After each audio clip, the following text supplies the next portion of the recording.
Olá, queria resumir para vocês um pouco, né, do que Provérbios 27 nos traz. Salomão, né, com essa sabedoria que vinha do alto, deixou dicas essenciais para o nosso dia a dia, a nossa vida moral, nossa vida com Deus e nosso relacionamento, né? E engraçado que eu fiquei nesse estudo de Provérbios, eu soube que quem fez a compilação, quem juntou os textos de Provérbios 25 a 29 foi o rei Ezequias, aquele rei que Deus deu mais 15 anos de vida para ele, né? E ele era um dos que gostava muito da sabedoria de Salomão. Apesar dele ler, dele saber, ele seguir todo o ritual, né, de Davi, ele levantou o templo, ele ajudou a reconstruir o templo na época dele, ele fazia tudo como Deus mandava. Ele gostava, né, dos provérbios de Salomão, e mesmo assim ele como ser humano acabou se traindo em mostrar os tesouros dele para um rei, mensageiro do rei da Babilônia. E aí eu até coloquei isso como um exemplo pra gente, né? Nem tudo a gente deve mostrar, a gente deve... Em Provérbios 27 fala isso, sobre as amizades, do que a gente deve ou não falar, da gente entender o que a gente sente, de como a gente deve ser. E aí o que aconteceu foi que, depois que ele se recuperou, né, ele cometeu esse equívoco de mostrar os tesouros que ele tinha aos mensageiros de Merodach Baladã, que era rei da Babilônia.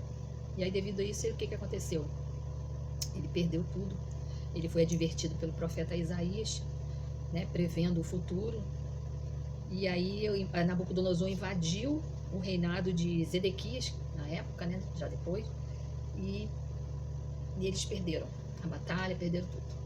Então, o que nós tivemos é ser prudentes para a gente ser discreto em quem a gente pode confiar, no que a gente pode falar, no que a gente pode mostrar. Isso foi só um parêntese, né? Então vamos lá, Provérbios 27, 1. De 1 a 20, fala sobre as diversas advertências que nós temos que ter, né? Com a gente mesmo, com as nossas irritações, com dizer que nós vamos fazer isso ou aquilo, mas a gente não sabe, né? O dia de amanhã, como a gente está vivendo. E tudo a gente deve colocar diante de Deus. Se até em Tiago 4,15 fala o seguinte, que se o Senhor quiser, viveremos. A gente deve falar assim, né?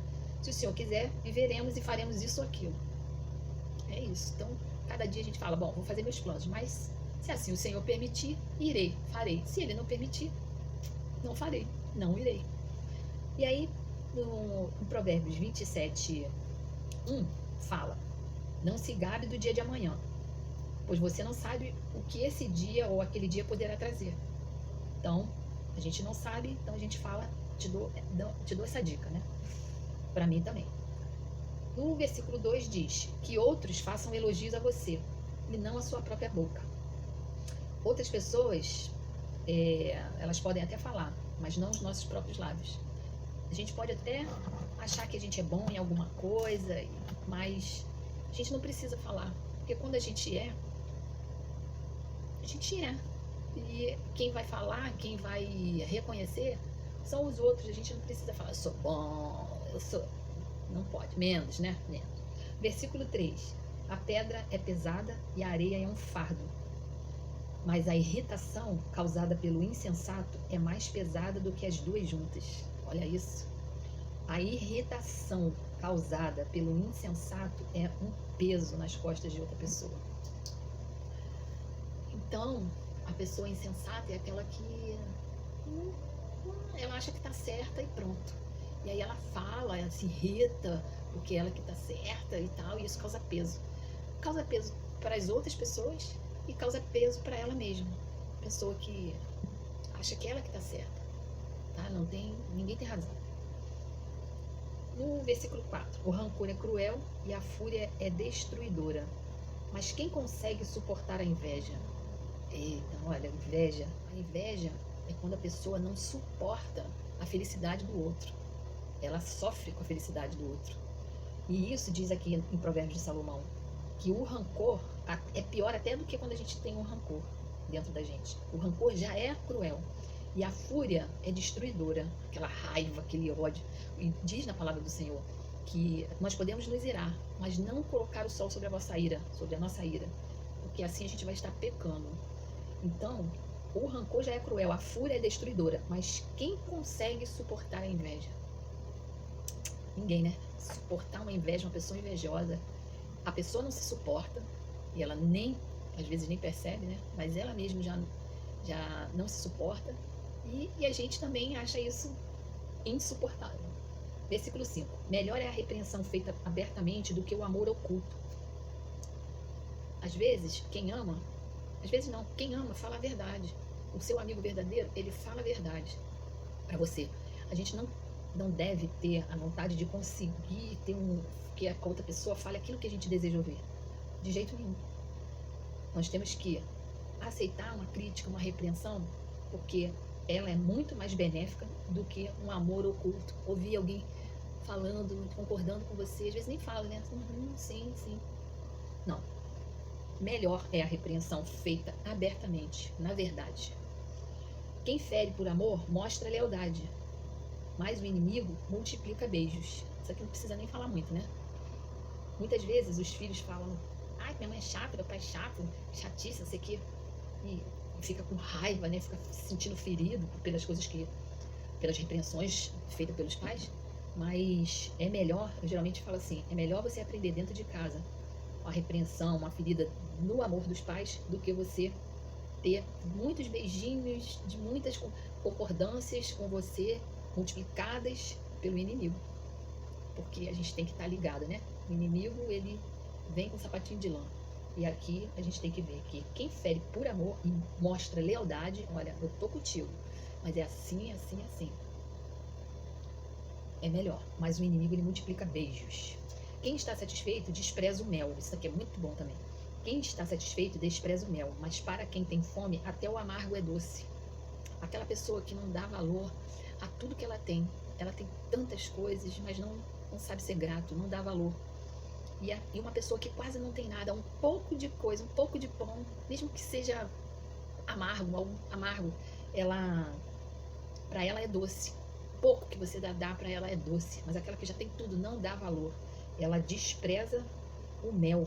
Olha, quem está satisfeito despreza o mel. Pelo menos assim eu entendi. Versículo 8. Como a ave que vagueia longe do ninho, assim é o homem que vagueia longe do lar.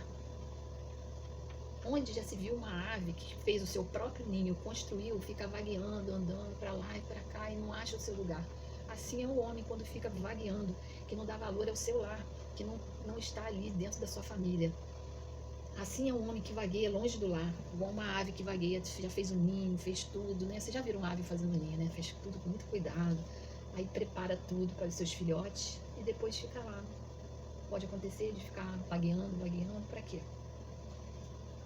Vamos lá, versículo 9. Perfume e incenso trazem alegria ao coração. Do conselho sincero do homem nasce uma bela amizade. Perfume e incenso trazem alegria ao coração. Então, quando a gente ganha um presente, né? Um incenso, diz que as nossas orações é um incenso, um cheiro suave, um incenso nas narinas do nosso Senhor. É um cheiro bom as nossas orações. E aqui Salomão fala que o perfume e o incenso trazem alegria ao coração. Até mesmo as nossas orações trazem alegria ao coração do Senhor. E aos nossos corações, quando a gente ganha, né? Mas do conselho sincero do homem nasce uma bela amizade. O conselho sincero que fala é na hora certa. Um conselho que vai te tirar de algum problema, que vai te ajudar. Ele, na hora certa, nasce até uma bela amizade. Então, isso é bom, né? A gente está ouvindo esses conselhos aqui de Salomão. Porque nós devemos ter amizades sinceras e devemos ser amigos sinceros. Com todas essas dicas aqui de Salomão. Versículo 10, né? Isso aqui é bem interessante. Porque diz o quê? Não abandone o seu amigo e nem o amigo de seu pai. Porque quando você for atingido por uma adversidade, alguma coisa que você passe na sua vida, é melhor ter aquele amigo perto, aquele vizinho. Até na palavra de Deus diz, né? Existem amigos mais chegados que o irmão. E esses é que vão te socorrer. Às vezes não é a família. Você não tem que ir lá atrás do seu irmão. Não, ali mesmo você vai ter o acolhimento a respeito das suas feridas, da sua adversidade. Então, melhor é o vizinho próximo do que um irmão distante. No 11, seja sábio, meu filho, e traga alegria ao meu coração. Poderei, então, responder a quem me despreza. Por quê? No dia a dia, a gente já passa tantas coisas, né? Aqui é um filho, é o pai, de repente, falando pro seu filho, né? Seja sábio, meu filho, e traga alegria ao meu coração. Porque com essa alegria, ele, pai, poderá responder quem despreza, quem o despreza. Porque os pais, às vezes, passam tantas coisas, né? Para sustentar uma família, se submete a algumas coisas, para poder dar uma educação para o filho e tudo. E aí, quando o filho recompensa, a gente vê que é tudo aquilo que você está fazendo está sendo recompensado, né, com uma atitude que você vê do seu filho. Tudo isso faz com que anime o pai, anime a gente, né, nós pais. E aí, quando vier alguém assim, que traz contenda, o que for, ele já está satisfeito por aquilo que ele fez, está sendo reconhecido, que aí ele até tem como responder, tipo assim, isso daí não é nada em vista da recompensa que eu estou tendo, do retorno que eu estou tendo da criação do meu filho. Então, ó, seja sábio, meu filho, e traga alegria ao meu coração, porque aí eu poderia então responder a quem me despreza. O prudente, e até mesmo, né, se alguém for falar mal de você, do seu filho, você tem que falar, não, meu filho é assim, assim, assim, pronto. O prudente percebe perigo e busca refúgio, e o inexperiente segue adiante e sofre as consequências. Então, na palavra do Senhor fala o quê? Seja manso como a pomba e prudente como a serpente.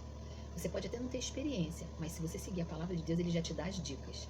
Seja observador, como uma serpente, ela observa até a hora de dar o bote. Não que a gente vai dar o bote, mas a gente vai sair do bote. Vamos ser prudentes para perceber o perigo e buscar um refúgio. Se a gente não conseguir sozinho, a gente busca aquela pessoa que a gente confia e busca esse refúgio nesta pessoa. E aqueles que são inexperientes, se seguir adiante e não observar o perigo, vai sofrer consequências. Versículo 13, tome-se a veste de quem serve de fiador ao estranho, e sirva ela de penhor de quem dá garantia à mulher leviana. Isso são duas coisas. Não seja fiador de ninguém, está escrito na palavra também. Porque se você for fiador, se você der a sua palavra por causa de outra pessoa, ou não é só de imóvel você ser fiador, mas a sua palavra, você está dando a sua palavra em prol de uma outra pessoa, você tem que ter muita certeza. Mas de preferência você seja sábio e não seja fiador do estranho. Ainda está falando aqui, ao estranho. Porque senão você pode ficar até sem as suas vestes. Pode te jogar em algo que você achava que nunca ia passar e você poderá passar. E a mulher leviana fala aqui na Bíblia, não é leviana, a mulher estranha também fala na Bíblia. A mulher estranha é aquela mulher que ela é amarga, ela é adúltera, ela é contendeira, gosta de arrumar uma encrenca, né? Então, sirva ela de penhor de quem dá garantia a uma mulher leviana. Tipo assim, a pessoa fica na mão dessa pessoa, dessa mulher. Se a pessoa, vamos supor, vamos dar o exemplo de um homem. Se o homem se mete com uma mulher leviana, uma mulher assim, que tem contendeira, adúltera, amarga, ele fica na mão dela. A bênção dada aos gritos cedo de manhã é como maldição recebida. Você pode até falar bem, né, de uma pessoa, mas se você falar aos gritos, ela se torna uma maldição, é como se fosse uma maldição recebida, né? Como é que eu vou falar isso? Gritar. Tá bom, você é bom mesmo, é bom. Isso daí é um exemplo, né? Você é bom mesmo. Desse jeito, você não tá abençoando, né? Você tá amaldiçoando, né? A pessoa tá recebendo aquilo como maldição. A esposa briguenta é como gotejar constante num dia chuvoso. Imagina aquela pessoa que fica na tua cabeça falando. Tem, falando. Igual uma goteira de chuva. Tem, na sua cabeça. Imagina. A esposa briguenta é como essa goteira que não para e perturba. Fica brigando o tempo todo. Detê-la é como deter o vento. Como apanhar óleo com a mão. E não adianta falar porque ela não para de falar. É como deter o vento. Como é que a gente vai deter o vento? Peraí, pá, não tem como. A gente tenta e não consegue nunca. Então é melhor fazer o quê? Calar. Deixa falar. 17. Assim como o ferro afia o ferro, o homem afia o seu companheiro. Conforme o caminhar dos dois, ou do amigo, ou do marido com a esposa, eles acabam se afiando, acaba se moldando, né? Um vai afiando o outro, vai parando uma aresta, parando outra, e assim a gente vai afiando até estar bem, conseguir até no olhar você já sabe o que a pessoa quer e ela já sabe o que você quer. Outra coisa, quem cuida de uma figueira comerá de seu fruto, e quem trata bem o seu senhor receberá tratamento de honra. Já está falando tudo aqui, né? Uma figueira comerá do seu fruto. Então, para que a gente se alimente de coisas boas, vamos cuidar do que a gente coloca para fora. Vamos cuidar do nosso coração, da nossa árvore, do nosso homem interior. Porque quem cuida dessa figueira, dessa árvore, comerá de frutos bons. Aquele que planta, colhe, né? E quem trata bem o seu senhor receberá tratamento de honra. Quando a gente honra a Deus, nós somos honrados. Mas não é só o Senhor, nosso Senhor. É um patrão, uma mãe, um pai. Quando você honra, está escrito na palavra, né? O filho, quando honra o pai, ele tem longevidade de vida, certo? E Deus, ele nos honra. A gente não fica esperando a honra do homem, mas o Senhor, ele nos honra. Amém? E tem mais. Assim como a água reflete o rosto, o coração reflete quem somos nós. Olha, interessante, né? Quando a gente se olha numa água assim, num rio, uma água, a gente vê a nossa imagem. E quando a gente não pode enganar ninguém, porque o nosso coração reflete quem a gente é. Porque na Bíblia também fala, sai da boca que está cheio o coração. Então, nós refletimos quem nós somos através do nosso coração. Não adianta a gente querer enganar, porque uma hora aparece realmente quem a gente é, certo? Agora aqui, o Sheol e a destruição são insaciáveis, como insaciáveis são os olhos do homem. Esse é o versículo 20. Aqui na minha Bíblia fala, o Sheol é o inferno, né? O inferno e o abismo nunca se fartam, e os olhos do homem nunca se satisfazem. O inimigo, ele não desiste. Enquanto ele puder, ele vai querer que a gente seja destruído, vá para o abismo. E um abismo, na palavra de Deus fala que um abismo chama outro abismo. Ele nunca se farta de fazer o mal.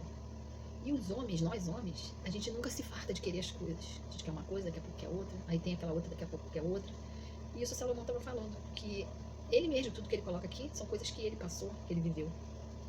Que como insaciáveis são os olhos do homem. Quanto mais ele quer, mais ele vê, ele quer. Então a gente tem que controlar isso também, né? Agora vamos já para o final, que é Provérbios de 21 a 27, fala sobre a prudência, que a prudência ela é recompensada. Aqui fala no 21, versículo 21, como o crisol prova a prata e o forno o ouro, assim o homem é provado pelos louvores que recebe. Olha, isso é muito forte, gente. O crisol é um recipiente que mistura para fazer experiências, né? O crisol. E aí fala que o crisol é para a prata e o forno é para o ouro. Mas o que prova o homem são os elogios que recebe. Olha só. Você pode receber o elogio que for. Você tem que ser humilde para receber aqueles elogios e não se vangloriar. Porque o crisol é para a prata, é para fazer a experiência e ter resultado. O forno é para o ouro, para purificar o ouro, vai ter um resultado. Mas o que prova o homem são os elogios que recebe. Então, nós vamos ser provados nesses elogios. Aí é que vamos ver quem nós somos. Aí tem aqui. Ainda que você moa um insensato, como trigo no pilão, e a insensatez não se afastará dele. Olha isso. A pessoa insensata, ela não adianta. Por mais que ela seja moída, para que ela enxergue o que está fazendo, não tem senso doida dele. Acho que o que ela diz é que está certo e acabou. Por mais que ela seja moída, a insensatez dela não se afasta. Ela vai continuar sendo insensata. E é o único que pode dobrar e tirar essa insensatez é Deus mesmo. E é reconhecer, né? Versículo 23, estamos acabando. Olha, 23, 24, 25, 26, 27 acaba sendo uma coisa só. Vamos lá. Esforce-se para saber bem como suas ovelhas estão. Dê cuidados e atenção aos seus rebanhos, pois as riquezas não duram para sempre, e nada garante que a coroa passe de uma geração a outra geração. Quando o feno for retirado, surgirem novos brotos e o capim das colinas for colhido, os cordeiros lhe fornecerão roupa e os bodes lhe renderão o preço de um campo. Haverá fartura de leite de cabra, que é o melhor leite, para alimentar você, sua família e para sustentar as suas servas. Olha que maravilhoso. Isso daí eu peguei para mim também, né? Esforça-se para saber bem como você cuida das suas coisas, das suas ovelhas. Cuida de suas coisas, vê como elas estão. Dê cuidado e atenção para tudo que você for fazer na sua vida, nos seus rebanhos, na sua família, no que você pega para fazer no seu trabalho. Cuida do seu salário, cuida, porque pois as riquezas não duram para sempre. E nada garante que a coroa passe de geração a geração. Tipo assim, isso não significa, esse é o versículo 24, que essa nobreza, que de repente esse dinheiro, essa riqueza que você tenha, vai passar para seus filhos, né? A gente não sabe.